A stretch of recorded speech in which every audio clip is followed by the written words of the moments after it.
Bonjour à toutes et bonjour à tous, nous sommes le dimanche 2 novembre 2025. Une vidéo qui n'était pas prévue, mais que j'ai décidé de faire aujourd'hui pour parler un peu de la vie. Le silence avant la Renaissance sera le titre de cette vidéo.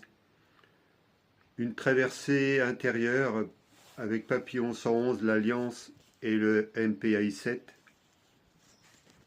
En introduction, donc ce sera en 5 parties. Ce que je vais partager aujourd'hui n'est pas un texte littéraire, c'est tout simplement une traversée, une vérité vécue. J'ai longtemps gardé le silence, pensant qu'il fallait guérir seul. Mais aujourd'hui, je sais que c'est en laissant la lumière passer à travers nos blessures que l'humanité apprend à aimer à nouveau. Voici donc le silence avant la Renaissance, un témoignage, une offrande pour rappeler à chacun qu'au-delà de la désillusion, nous pouvons toujours écrire un avenir propice ensemble. Et c'est ça aujourd'hui qui est l'essentiel.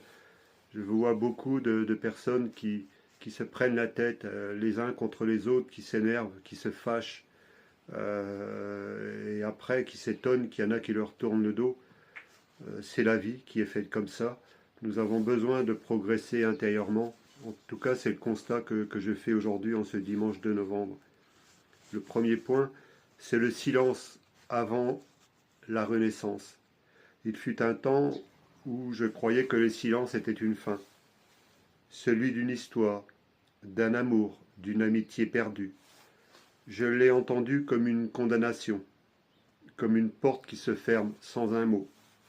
Et pourtant, c'est dans ce même silence que j'ai appris à respirer autrement.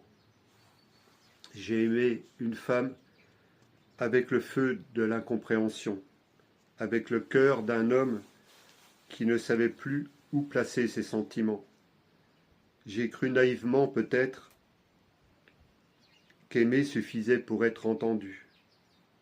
Mais l'amour n'est pas toujours un chemin partagé. Parfois, il n'est qu'un miroir tendu pour apprendre à s'aimer soi-même. J'ai vu des visages se détourner, des mains qui saluaient hier se refermer aujourd'hui. J'ai entendu des mots tranchants, des jugements faciles. Et j'ai porté des fautes qui n'étaient pas toutes les miennes. Mais je n'ai pas cessé de marcher.